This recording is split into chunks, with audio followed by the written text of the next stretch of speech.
job, I plan sensory bins every single week.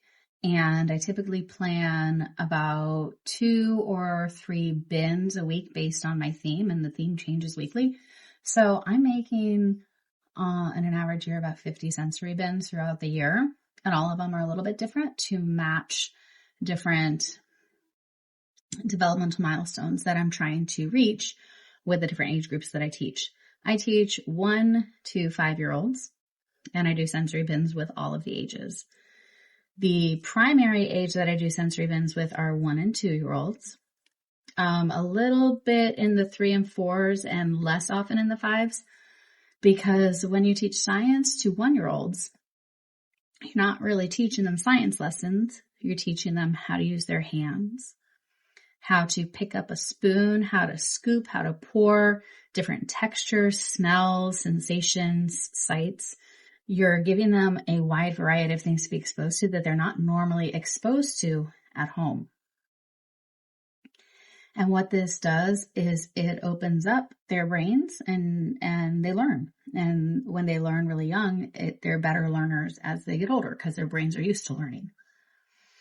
Now, the biggest thing that I pay attention to when I'm planning out my sensory bins is to target different developmental milestones for the age group. What that means is, what is a 1-year-old's biggest thing that they're mastering?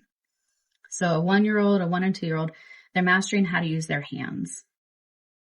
Hands are incredibly complicated structures. We have 10 fingers.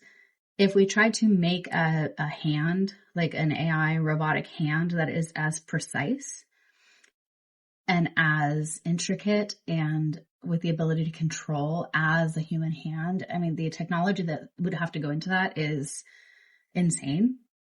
So these 1-year-olds are trying to master how to get their hands to work. It is difficult and complicated, but somehow we all learn how to make our hands work. So the experiences that I'm focusing on with this age group are just fine motor hand control. So that's why with 1-year-olds, I do things like rice, anything that's taste safe. Instead of sand, I use cornmeal. I'll do rice or oatmeal. I tend to stay away from beans with the 1-year-olds because they do put stuff in their mouth and need it to be taste safe. And giving them dry beans is a little bit risky because they're hard and I don't want them to be swallowing a bean that is very small and I don't want any risk of choking. I also like to do water and large rocks, dried pasta, things that are bigger than, like the rule is if it can fit down a toilet paper tube, it's too small for 1 and 2 and sometimes 3-year-olds. And then I always, regardless of the age, I have a base, something to pour into, something to scoop with.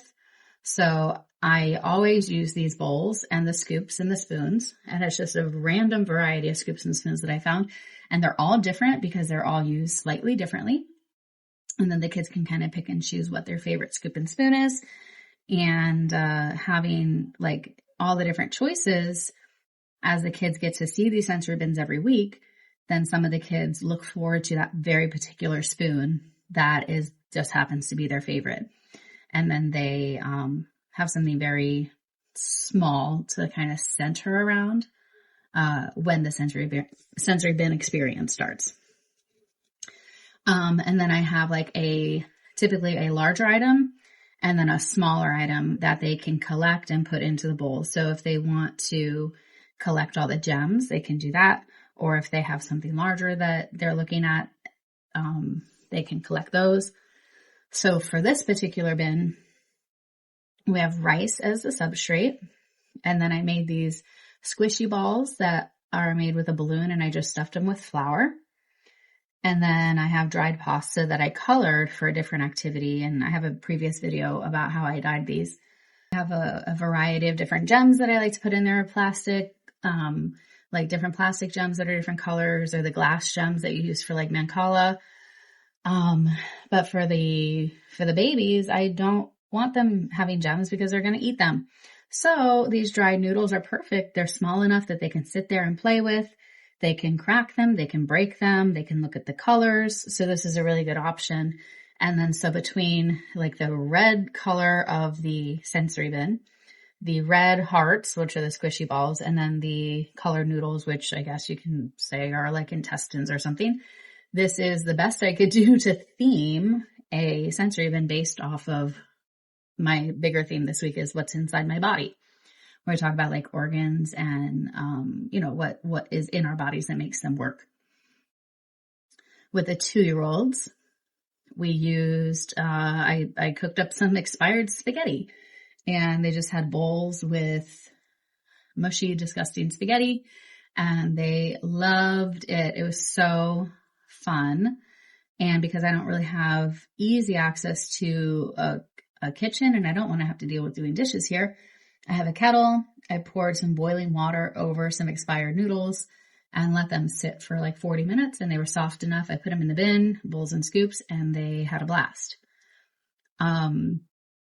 For the 3 and 4-year-olds this afternoon, I made a Jell-O brain with just plain gelatin and some food coloring.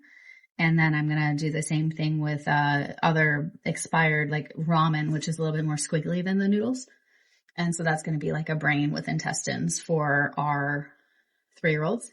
So for like the 2-year-olds, they've already mastered, how to use their hands. I would probably do this particular sensory bin with the 2 and 3-year-olds, except I might want to switch out the noodles with gems because at that age, they're really, really good at making sure they're not putting anything in their mouth. And the teacher is always sitting right next to them the whole time. So we can experiment a little bit more with materials that are a little bit more interesting to them. So that's kind of my thought process around sensory bins and how I plan the sensory bins that I do every week as a science teacher for 150 kids under the age of 5.